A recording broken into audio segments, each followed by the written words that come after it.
Hello everyone, my name is Ritwik My name is Ritesh. and today we are going to explain a project, Clap and Glow, which is based on sound cycle lights.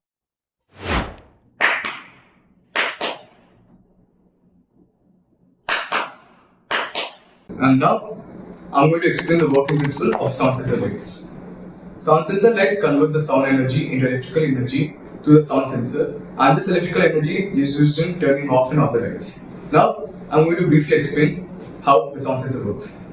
When we clap, the clap causes sound vibrations, and the sound vibrations are sensed by a sound sensor. This sound sensor converts the sound vibrations into electrical energy, and this electrical energy is sent to the board, and the board converts it into electrical signal.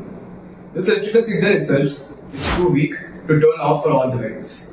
So, the board amplifies the signal and makes the signal strength stronger and boosts the signal strength.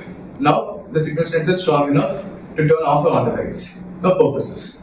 Its purposes are to add efficiency and convenience to lights in homes, offices, and public places. Its advantages are hands-free operation, it's easy to install, and it's a good promoter to public safety.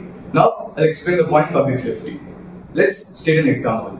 For example, my friend Ritesh here, he's infected with COVID, and I'm a healthy person. He goes and turns on the switch manually, and I go to turn off the switch manually. Now I'm infected with COVID, and we both are infected with COVID. But if we were using something to the lights, we could have turned on or off the lights verbally, and we both would have been safe. I wouldn't have been infected, and he would have been infected, but I would have been safe. Now, its components are Arduino Uno board, sound sensor, jumper wires, breadboard, 9-volt battery, LED lights. That's it.